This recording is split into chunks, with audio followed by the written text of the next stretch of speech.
Olá, seja bem-vindo. Esse aqui é mais um podcast sobre a nossa série de vídeos que a gente está fazendo, Controlando da Praga.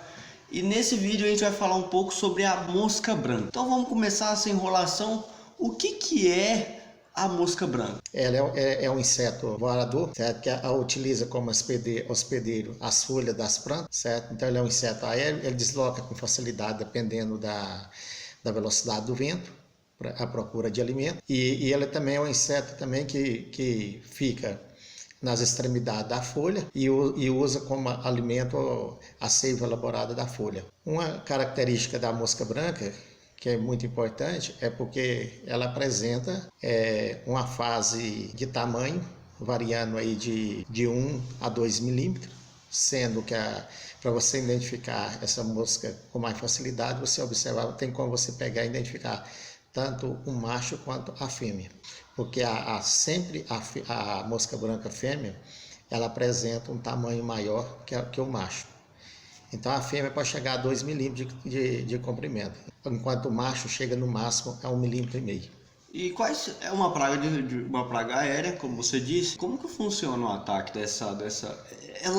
Ela que dá o dano você falou que ela se hospeda na folha da planta, mas é ela que dá o dano na planta mesmo? Sim, ela especificamente ela dá o dano na planta, porque a partir do momento que ela é um inseto que apresenta um aparelho mastigador muito eficiente, o qual vai sugar toda a seiva elaborada da planta. E quando sugar a seiva elaborada da planta, vai deixar ela sem micronutriente, porque a planta precisa de micronutriente para desenvolver, e ao mesmo tempo, essa mosca branca, ela vai soltar uma espécie de um produto que é característica da mosca branca, que é chamado fumagina. Essa fumagina, ela vai deixar na folha da planta escura, e com isso dificulta a folha realizar a fotossíntese. A partir do momento que você diminui a quantidade de fotossíntese necessária para que uma planta sobrevive, com isso vai trazer dano sério, porque vai levar a planta até a morte. Então, se você pegar e aumentar, à medida que vai aumentando o número de fumagina, vai ocorrendo o quê? Perca de folha. Ocorrendo perca de folha, vai diminuir o quê? A capacidade da planta realizar a fotossíntese, porque está tendo deficiência de folha. Com isso, dificultando a planta de realizar a fotossíntese, se não fizer o combate de imediato, pode ocorrer o quê? Até a morte da planta. Certo? Então é um caso muito sério. Ela não é transmissora de fungo e bactéria? Também transmite o fungo e a bactéria. Certo? Além dela causar o dano direto, ela causa os danos indiretos. Que os danos indiretos é que ela transmite fungo e bactéria de uma planta para outra, certo? É um grande transmissor de fungo e bactéria. Então, às vezes então é como se ela passa o fungo só para uma, e daí esse fungo ele já passa para a cultura inteira. Passa para a cultura inteira. Por exemplo, tem uma lavoura que não tem infestação nenhuma de determinado fungo, e a outra tem infestação do fungo. Então ela vai lá se alimentar daquela que tem infestação do fungo. A partir do momento que ela está se alimentando, como ela é um inseto voador, que ela tem facilidade em deslocar principalmente na mesma direção do vento, ela pode ir para aquela lavoura que não tem infestação nenhuma. Ela acaba transmitindo. Aí ela funciona como um aparelho transmissor do fungo e da bactéria. Além de ela dar o dano direto, ela ainda transmite o fungo. Fungo e a bactéria. Quais são os tipos de cultura que ela mais escolhe, ela mais afeta? No Brasil, foi identificado a mosca branca trazendo um dano econômico gravíssimo, principalmente na região do Distrito Federal, no ano de 1990, foi nas lavouras de tomate. Então, foi um problema seríssimo em lavouras de tomate do Distrito Federal, no 1990, e nisso já tinha um índice de infestação nas lavouras de soja do Rio Grande do Sul e em feijão no Paraná. Então, antes desse grande susto de mosca branca que teve no Distrito Federal, o pessoal já estava tendo uma dificuldade em termos de controle no Rio Grande do Sul e no Paraná.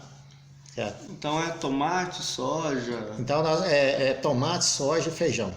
Essas são as principais. Essas são as culturas mais... Mas ela pode aparecer em outras culturas? Pode. Então, tomate, soja, feijão e batata são as principais, mas aparecem em outras culturas também, transmitindo fungo e bactéria. Qual que é o fator climático que mais vai favorecer o aparecimento dessa praga? O fator climático que mais favorece essa praga seria uma temperatura em torno de 28 a 32 graus.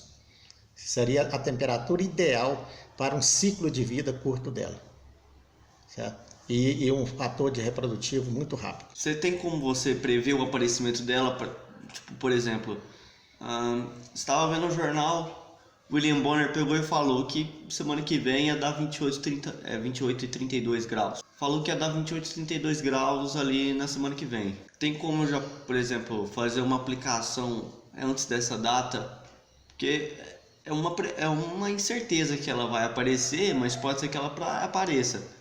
É recomendado que eu previne, por exemplo, dar uma aplicação na minha lavoura para fortalecer a planta? É recomendável que isso aconteça? Sim, é possível. A partir do momento que você pegar e identificar que na região tem possível áreas de infestação, tem possibilidade de você fazer um trabalho preventivo, utilizando alguns produtos que pode pegar, principalmente efetuar o controle dela na fase inicial.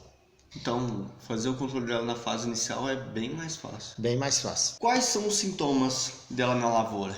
Você já meio que falou isso um pouquinho, mas vamos aprofundar mais. O sintoma mais sério na lavoura seria trazer uma grande deficiência de alimento, principalmente micronutriente.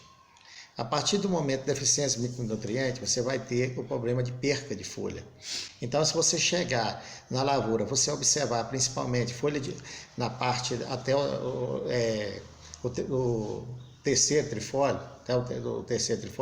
você, de baixo para cima, você contar 3 folhas, que é o terceiro trifólio, você observar que tem folhas amareladas, pode saber que a mosca branca já está trazendo danos econômicos, porque está ocorrendo perca de folha.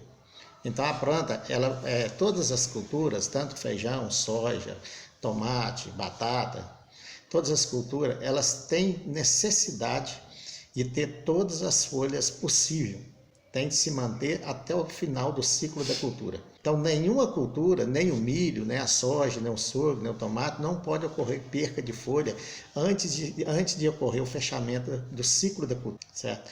Então, por isso que hoje, quanto mais você conseguir manter essas folhas até o final do ciclo da cultura, maior vai ser a sua produtividade. Mais produtivo vai ser. Além disso, ela ainda vai trazer fungo e bactéria. Esses são os fungos e as bactérias, que não pode esquecer que além dela trazer o dano direto, certo? Ainda vai ser um grande transmissor de fungo e bactéria. Como que eu identifico ela na lavoura? A identificação é muito simples. Você chegou na lavoura, observou, virou a folha, principalmente ela fica na parte atrás da folha. Ela fica escondida atrás da folha. Virou a folha, você observou, virar a folha lentamente. A hora que você tocar na folha, se tiver uma mosca branca ali, já vai voar. Você vai conseguir ver ela com as asinhas brancas. Aí ao você virar a folha, a primeira coisa que ela faz é abrir as asas. Se ela tiver com as asas fechadas, ela abre as asas mostrando o abdômen.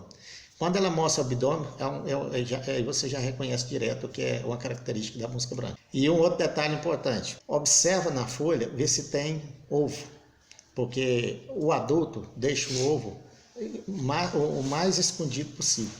Então você tem que pegar a folha, observar direitinho, para ver se identifica o ovo, porque ele é muito pequeno. O tamanho do ovo é em torno de 0,1 milímetro e meio a 0,2 milímetros. Então não pode esquecer. Dá para enxergar o olho nu? Não, isso aí já é característica, né? Nós como profissionais, a gente pegar e levar uma lupa que multiplica 30 vezes. Certo? Porque essa lupa vai ter uma grande facilidade de você identificar fungo e bactéria, você ver se tem algum problema de ferrugem na lavoura. Então a lupa é um aparelho que o profissional ou o produtor rural tem que ter em mãos para olhar uma lavoura. Então com essa lupa aí que multiplica, é uma lupa que multiplica 10 vezes, já é suficiente você identificar o ovo. Isso tudo aí que você está falando é em qual fase da mosca? Isso que eu estou falando, essa identificação, você observar. Se você chegar, não observou nenhum adulto na folha, ali no momento ali, se você observar a folha com mais detalhe, usando uma lupa e observar bem, você pode identificar se tem ovo ou não do adulto. Se algum adulto passou por ali, deixou ovo ou não. Sim, certo? mas essa identificação que você está fazendo, é a mosca em qual estado? No estado inicial? Esse estado inicial, no ovo. E no estado final? Quando você tem uma grande quantidade de adulto, é fácil identificar, Então, porque o tamanho dele já é visível a olho nu. O tamanho dele já vai ser a fêmea já vai estar aí na fase de 2 milímetros. Então 2 milímetros já é um tamanho grande. Certo? O ovo, por exemplo, dessa fêmea seria 0,2 milímetros, 0,1 milímetro e meio. Enquanto ela é adulta, ela é 2 milímetros. Então é uma grande diferença. Dá para enxergar a olho nu de longe, já vê. Sim, então na fase final, ela é um inseto que se reproduz muito. Sim. Então na fase final já vai estar muito na lavoura. Então. Tem muito. Aí já é difícil de controlar. Principalmente a fêmea, certo? O ciclo de reprodução dela, dependendo da temperatura, se você, por exemplo, tiver em uma região de temperatura favorável, umidade e demanda de alimento e oferta de alimento, com a temperatura aí de 28 a 33 graus, 32 graus, essa fêmea ela pode pegar e ocorrer a reprodução até 15 vezes no ano. Então o ciclo dela pode rodar 15 vezes. E o tempo, a partir do momento que bota o ovo até o momento que ela chega no estado adulto, você sabe quanto tempo é mais ou menos? Aí você vai ter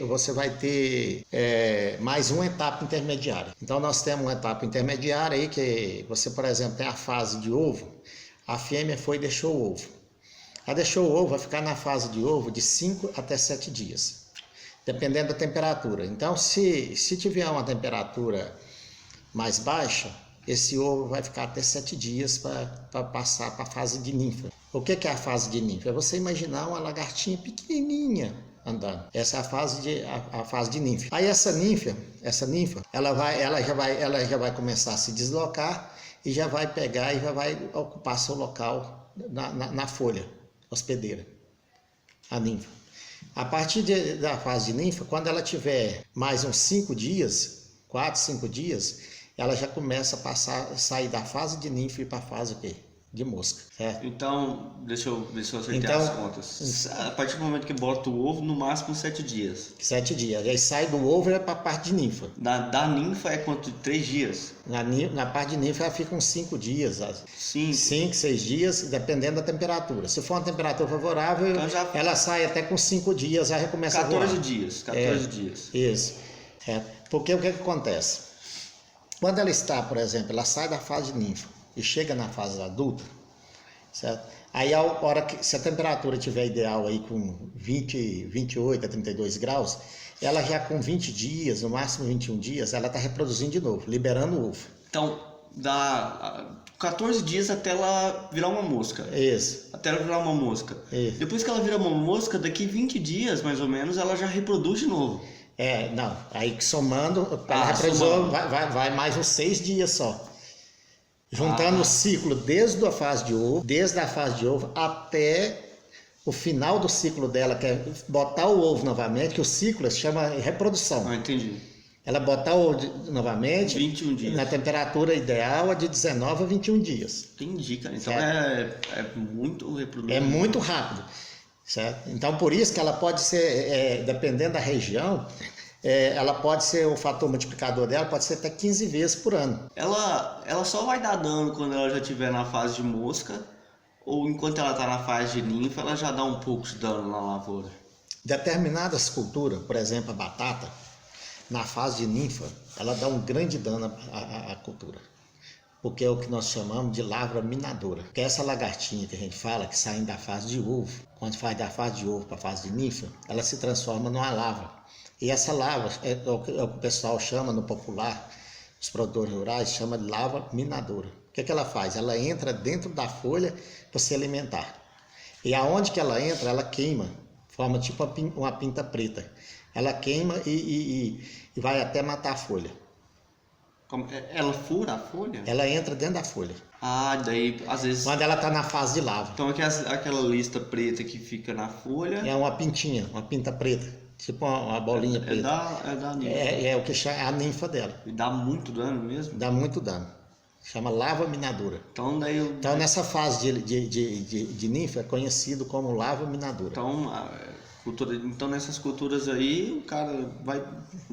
Quando ela virar mosca, daí já era. Já era. Então tem sempre estar observando. Por isso que o pessoal lá no Distrito Federal, nos anos 93, 90, perdeu muita lavoura de tomate por conta disso aí. Até aprender a fazer o manejo. Entendi. E qual que é o melhor momento para eu aplicar o controle? É na fase de. Se eu tiver uma cultura que eu não vou ter dano na fase de ninfa, qual que é o melhor momento? É na fase que ela tá o ovo, é na fase de ninfa ou na mosca? Qual que é o melhor momento? O melhor momento é você pegar e já fazer o trabalho preventivo, já combatendo o ovo. Porque quando você chegar a identificar somente o ovo, o nível da população estiver baixo, e você tiver como controlar o ovo, você não vai conseguir, não vai deixar aumentar a população. Então, se não fizer o controle dela na fase de ovulação, vai aumentar, na fase de ovulação de ninfa, vai aumentar muito a população.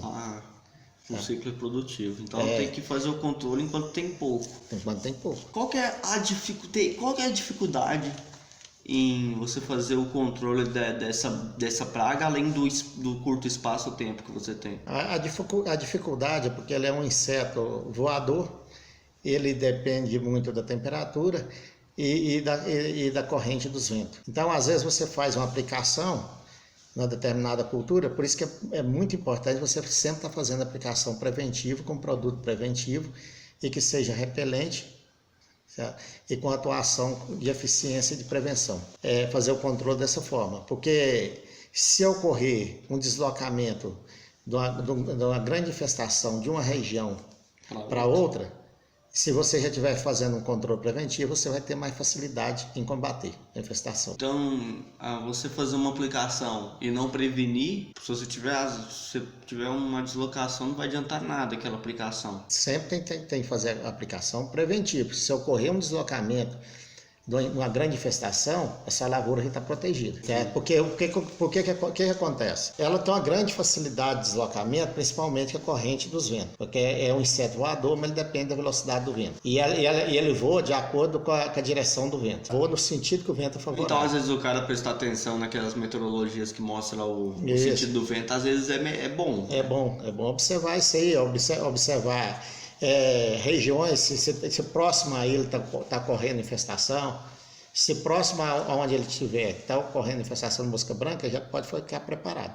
Entendi. Porque qualquer momento ela pode chegar até ele. Tem um método específico para fazer o controle dela? Hoje tem vários métodos. Nós temos métodos preventivos e temos métodos curativos. Mas o melhor seria trabalhar no método preventivo. Que é fazer esse método preventivo, você vai usar tecnologias de controle, utilizando mais produtos naturais, não muito agressivo. A lavoura é mais repelente, né? Mais repelente, não muito agressivo a lavoura e tem um grau alto de eficiência. Os métodos curativos, eles funcionam como repelente? Não, os métodos curativos são inseticidas sintéticos que eles simplesmente têm a ação por contato. Então ele só vai matar aquilo ali que o inseticida pegar ali no momento. E você, enquanto ela está no ovo, você aplicar o método de repelente, vai adiantar? Porque daí, na minha cabeça, ela vai germinar, ela vai virar mosca e vai embora por causa do repelente. Pode sim. Pode sim, esse é o método mais correto. O mais correto é esse. E quanto dura mais ou menos esse repelente? Hoje tem vários produtos no mercado, mas dura aí até 10 dias, 15 dias. Você pegar e sempre estar aplicando desde o início da cultura e aplicando e fazendo trabalho preventivo, a cada 15 dias ele não vai ter problema.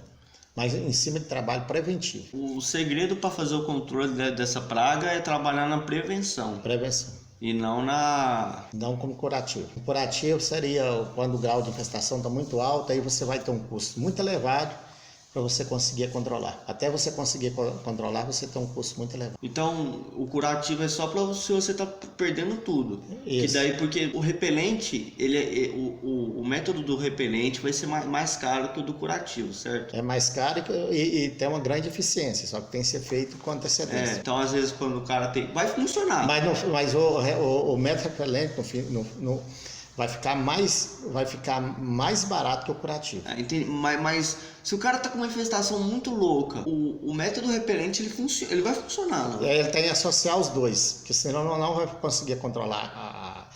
Ele não vai conseguir controlar. Por quê? Se ele pegar e tiver com uma alta infestação, ele tem de usar tanto o método repelente quanto o método sintético. O método sintético para dar um choque e matar o máximo que der ali no momento. E o repelente é para fazer já a prevenção da ovulação e da ninfa.